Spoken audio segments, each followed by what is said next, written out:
You and I are about to witness real stories caught live on cheaters' surveillance cameras, documenting the absolute heartbreak caused when a partner commits infidelity. This investigation is dedicated to the faithful, serving notice to the false-hearted, hoping to spark a renewal of honesty and virtue. Coming up on this episode of Cheaters.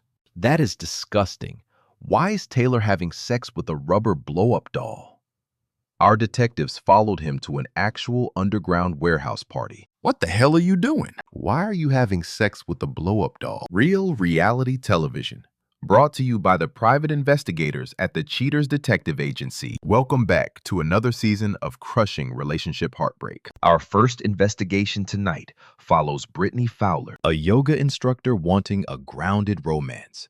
But her man keeps slipping away into a bizarre virtual reality. However, Brittany feels entirely neglected by her boyfriend. Desperate for answers, she arrives at our studio seeking help. I am Clark Gable, and this is Cheaters. Brittany tells us she loved Taylor dearly because they started out as best friends. Their bond smoothly evolved into a romantic relationship, and being with him felt incredibly easy and natural. She thought he was a fun, caring partner, and overall just a genuinely great guy. The couple moved in together about 2 years ago, but recently, over the past 8 months, Taylor became intensely private and extremely distant from his girlfriend. He suddenly stopped wanting to hang out with her, which felt strange after spending so much time together. Taylor started locking his private office door, but he recently slipped up and left it wide open for her to find. Brittany discovered truly disturbing images inside,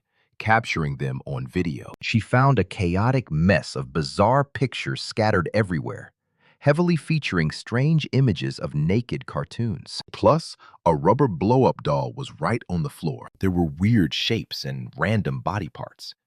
She honestly wonders if he is cheating. Is he just making cartoon art? Or is he creating pornography? It all seems incredibly bizarre. Ultimately, she has absolutely no idea what to make of his strange behavior. 25-year-old Taylor Cleveland, a digital artist suspected of getting totally lost in a strange virtual fantasy world and completely ignoring his real life. Let us watch together as Cheaters stations a squad of investigators to tail the young man.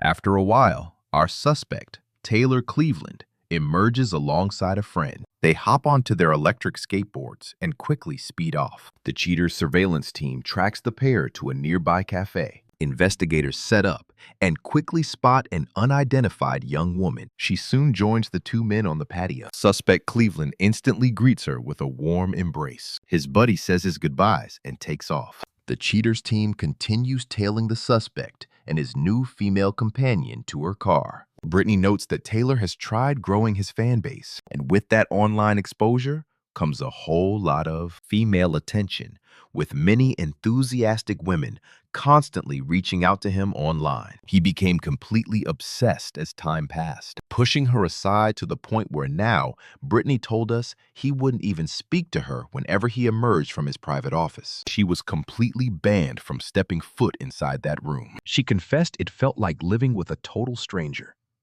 Just a random roommate she didn't even recognize anymore. A little while later, our suspect and the mystery woman drove down to an industrial park. Their compact car pulled up beside a sketchy warehouse. Cleveland used a side ramp to slip inside. It wasn't long before Cleveland reappeared, stepping outside with 2 unidentified females. The whole trio leaned in tight for a very cozy group hug. The ladies waved goodbye as everyone left. Our investigative team recorded the suspect speeding off, keeping a safe distance as they tailed his ride. The pair traveled right back to the suspect's house. Cleveland grabbed all his gear. The suspect strolled up his driveway like he didn't have a care. The young woman drove off, ending our day of surveillance. Meanwhile, Brittany felt completely worthless, convinced her boyfriend just wasn't attracted to her. The rejection crushed her self-esteem. She started feeling totally undesirable to anyone else. She truly believed Cleveland had zero idea just how much his cold behavior was destroying her. More than anything, the poor girl desperately needed some real answers. She had to know if he still cared about her at all, or if he honestly preferred spending all his time locked away alone, obsessed with his hobbies. Let's dig deeper together. Our squad staked out the house he shared with Brittany. Eventually, the suspect jumped in his ride and sped away. The investigative team shadowed the young man right back to that gritty industrial zone. Our suspect pulled into an empty lot. A bit later, one of the women from earlier, whose identity we still couldn't confirm, strolled right up to the gate. Cleveland greeted her warmly. The pair vanished inside the building and stayed hidden for a while. Eventually, our suspect and his warehouse visitor stepped back outside. The young woman said her goodbyes and left. A few more hours dragged by before Cleveland finally exited. He navigated his way straight back to the house he shared with Brittany. Our investigators kept a close watch on the couple's home from the street outside. But as you'll see, Brittany's hidden camera proved the suspect was up to no good. First, Cleveland strung weird cables around his desk chair. Next, the sneaky suspect wandered into the kitchen to grab himself a fresh cup of coffee. Finally, a half-naked Cleveland dragged a bizarre adult toy into the room. He strapped on his VR headset and literally started playing with a blow-up doll. While Cleveland was getting busy inside his virtual reality fantasy, our team placed a very real phone call to a heartbroken Brittany. Coming up next, the ultimate confrontation. Baffled by her boyfriend's bizarre behavior, Brittany sat down with our investigative team for some answers. Terrified of what she might learn, Brittany knew it was time to face the truth. You and I are about to see just how hard this journey was for Brittany. And now, the investigators were deeply grateful she showed up to face the truth tonight. It was time to get right into it. The crew had already wrapped up their surveillance. They asked if she was really prepared to see the evidence. Brittany nodded. She was. She was completely ready. The footage started right outside the home she shared with her boyfriend, Taylor. A few moments later, Taylor emerged on his skateboard, rolling away as the undercover detectives trailed him. He arrived at a shady industrial area, greeting an unknown woman right at the black gate. He escorted her inside, only to walk back out in his boxers. Soon after heading back indoors, Taylor received a very familiar phone call. The investigators played the recorded audio from that exact phone conversation for her. They asked if Brittany remembered having this exact phone conversation with Taylor. She asked, "Hello, hey, where are you?" He lied. "I'm at my mom's." Brittany pushed back. "Helping with house stuff." "Well, I thought we were supposed to grab lunch today, right? Can we push that back? Maybe do dinner tomorrow or something?" Taylor deflected. She shot back. "This is the 5th time you canceled. When will I see you?" "I'm probably going to be here for a while," he replied, completely dismissing her feelings. "All right, whatever. Just keep canceling. It's getting weird," she said. "Tomorrow I'll take you out," he promised. "Whatever," she sighed. "Love you, goodbye," he finished. Watching this, Brittany was absolutely baffled seeing him spend so much time with another woman. Well, right after spending time with that unknown female, Taylor skated straight away from that sketchy industrial area and its mystery guest. Leaving the white building behind, he actually returned home, skating right up to their front door. Later on in the undercover investigation, hidden cameras captured internal surveillance from their shared house. Taylor strolled past the recliner, walked into the bedroom, and suddenly emerged holding a rubber blow-up doll. Its face was taped over. He strapped on a virtual reality headset and bizarrely started having sex with the plastic doll. Brittany was disgusted. She demanded to know why Taylor was sleeping with a faceless rubber doll instead. They hadn't been intimate in a long while, and she had constantly questioned why. The rejection had been tearing her down, making her feel terrible about her own self-worth. Seeing him choose a plastic toy over his real girlfriend was just incredibly gross to her. It was stomach-turning. At this point, the host knew exactly what needed to happen. Let's pause right here together. Because this entire cheating situation had gone totally off the rails. The team leader immediately called the lead detective, to get the final confrontation phase in motion. It was time to hit the road and take this confrontation straight to Taylor's doorstep. He radioed the undercover unit, the detective answered. Taylor had just been tracked to a shady underground warehouse party across town. He was seen arriving at the illicit event with one of the women from earlier. "Let's go catch him together," he signed off. Chaos instantly erupted. The crowd watched. Exactly.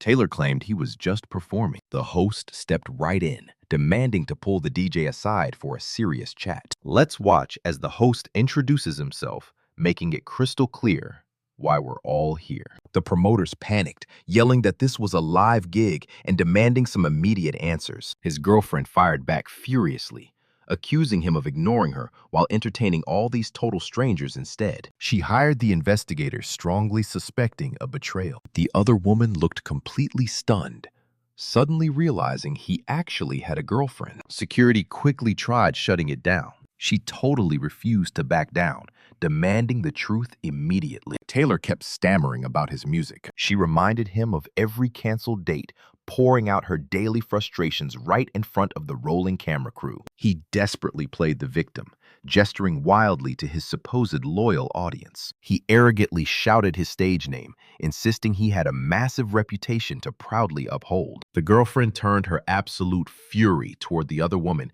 demanding her identity. She quickly recognized the mysterious girl from the surveillance footage. The other girl played completely and utterly clueless. Then came the bizarre accusation about his inflatable doll fetish. Taylor vehemently denied everything, aggressively telling the TV host he was completely out of line. The angry promoter intervened again, insisting the underground set simply had to continue. She didn't care. To her, fixing their broken relationship mattered way more than the gig. He called his music the future. You and I know he was really just hiding his shady behavior behind the turntable. The investigators finally produced the evidence. Taylor stared at the playback monitor. He was horrified by the hidden camera, but the host calmly explained she had authorized it. Panic truly set in. He desperately shoved the screen away, repeating his flimsy denials like a broken record to anyone who listened. The hostile crowd started turning on him, loudly demanding the chaotic camera crew leave. Things quickly escalated into a tense shoving match. Tempers violently flared. Security guards stepped in repeatedly, warning everyone to back the hell off. A nervous bystander tried calming the furious DJ down. It simply wasn't worth an ugly physical brawl tonight. Our detectives watched an underground warehouse party turn into a complete and total disaster. The unbelievable question about his bizarre fetish echoed again as the crew was finally kicked outside. More shoving pushed the crew outside. The other girl completely washed her hands of the mess, angrily asking why she was ever involved. His girlfriend stood her ground, passionately citing their 3 long years of completely wasted loyalty. She pointed out his obvious lack of interest while he desperately tried shielding the other woman. The other woman loudly insisted they were strictly platonic friends. She desperately tried distancing herself from his messy scandal. Taylor pathetically fell back on his precious music. What do you and I make of this mess?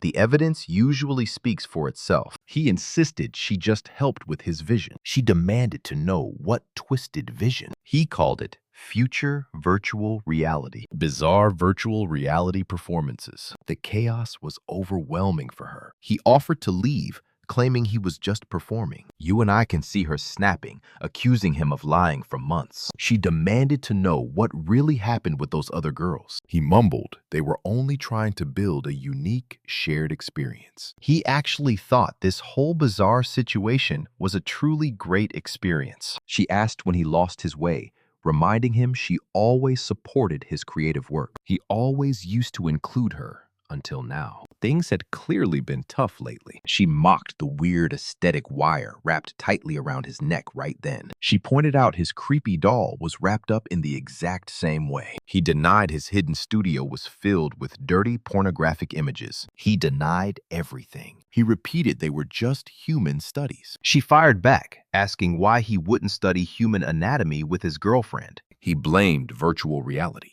prompting her to ask why he preferred digital girls. She saw no point in their toxic relationship, making it completely clear she wanted absolutely no part in this mess. She refused to be associated with his actions or see him portrayed in such a shameful way. When he questioned why it was embarrassing, she quickly reminded him about the disturbing doll video, a cheap blow-up doll sitting right inside their own shared home, plain as day. He argued the doll wasn't real, but she furiously noted he wouldn't even sleep with her anymore. He touched a plastic doll while she begged for some affection. She threatened to leave him forever, promising he would never see her face again. He pleaded to leave and talk privately. Let's pause. You and I need to ask how Taylor would feel if the roles were reversed. The host asked him to imagine finding video footage of her hooking up with an oversized male blow-up doll. Taylor awkwardly claimed he would be fine if she liked that. He insisted he would totally support her bizarre choices if she really wanted that. But she obviously didn't want that. Suddenly, his incredibly strange friends yelled out, ready to go party. The chaotic crew debated their next move before finally agreeing it was time to just leave. He claimed he needed to finish his pathetic show and talk to her right then. He swore to the crowd he'd return. The host mocked him, questioning if that crowd was truly a following. She dismissed his fans as absolute weirdos, scooped up from a random local gas station. Exactly those weirdos. She stepped away, declaring she wanted nothing to do with that incredibly strange crowd. Frustrated and lost, she announced she was completely done if he chose those people over her. He defensively asked if she had more to say, begging to talk. She demanded he remove that ridiculous, stupid wire off his neck before they spoke again. You and I can agree she couldn't take him seriously with that weird cord. Let's jump into the chaos. The crew demanded he remove his VR headset immediately. He was ordered to sit by his girlfriend, with someone joking the gadget was clearly starving his brain cells. They aggressively ordered him to remove it. She immediately fired back, defending him and loudly pointing out her boyfriend was entirely wrong. He finally agreed to remove the device. She asked if he preferred the doll over her, which he weakly denied. She scoffed loudly, asking when they had even last slept together. He bizarrely suggested they could take the VR upstairs and try something new together. He awkwardly invited her inside, desperately hoping to somehow salvage the disastrous evening. The host stepped in, offering the troubled couple some much-needed professional counseling. She angrily told him his bizarre actions had completely ruined everything. He desperately swore their relationship meant everything. She wasn't buying it, arguing his blow-up doll proved his priorities were totally skewed. He begged her not to throw their life away, promising to give her as much time and space as she needed. He desperately reminded her of their 3 years together, swearing he still loved her. She called him her best friend, but confessed she simply didn't recognize him anymore. She asked for space, and the host agreed they should separate and meet up later. He invited them to the studio. He urged them to just come talk. Checking on everyone, the crew advised the guy to change his weird artwork. They told him to do something nice for his lady instead. The crew finally loaded the van. Hopefully, this bizarre confrontation wouldn't completely ruin her view of real-world romance. Now, Brittany Fowler had a major relationship decision to make. Later, on the show revealed her final plan. But first, let's catch up with Andrea Rosales to see how her life changed. It had been a while since she caught her cheating boyfriend at a downtown bar. Andrea confessed, her heart shattered seeing him with another woman on the tablet screen. She remembered heading to the location to uncover the painful truth for herself. She recalled feeling entirely numb on the ride, staying perfectly quiet while trying to piece the chaotic situation together in her head. She remembered the exact moment she stepped out of the surveillance van and slowly walked up those stairs, and she physically saw the betrayal. She said her heart practically hit the floor, feeling like it just didn't exist anymore. At that breaking point, her intense anger and frustration finally surfaced. The blatant disrespect and deep humiliation finally took complete control over her. She demanded to know why. She furiously demanded an immediate answer. Total chaos erupted. Initially, he lacked any real excuse for cheating, But soon, he arrogantly tried to justify his terrible decision to her. He coldly claimed she was just too busy, acting like his personal life was somehow far more important than hers ever was. He blamed her schedule, arguing he couldn't spend time with her until she completely fixed it. He arrogantly stated he simply wasn't going to wait around to be part of her life. In that clarifying moment, she finally realized exactly who he was and how things truly stood. Looking back, you and I can see she is finally moving past that deeply painful chapter. She remembered screaming at Tommy, devastated, and asking if he was seriously doing this to her. She frantically tried checking what he was doing. She furiously questioned his new date. The couple had been together for 18 months, but that trust was completely gone. He casually acted like they had not seen each other lately. Now she is taking time to slowly reevaluate everything, looking closely at every single relationship in her life, weighing the positives and the negatives to figure out how to move forward. She has actually stepped into new roles, especially when it comes to her career. So things are honestly starting to look pretty good for her right now, since she finally let go of all those lingering negative feelings and stopped feeling inadequate around others. Let's see how the confrontation's pandemonium forced Brittany Fowler to examine her relationship under a microscope. She admitted to the cheater's crew she knew it was virtual reality, but insisted he was still cheating with her. Brittany has since packed her bags and moved on. The suspect, Taylor Cleveland, later spoke with our producers. He couldn't believe Brittany was acting this way about it. He claimed he wasn't cheating with a real girl anyway. After all, it was just virtual reality. The companion, whose identity remains completely withheld, simply stated that Brittany had absolutely no idea what she was losing out on. Her heart is broken. Now remember, always get your daily programming directly from Goldstein's. Otherwise, we will all lose money.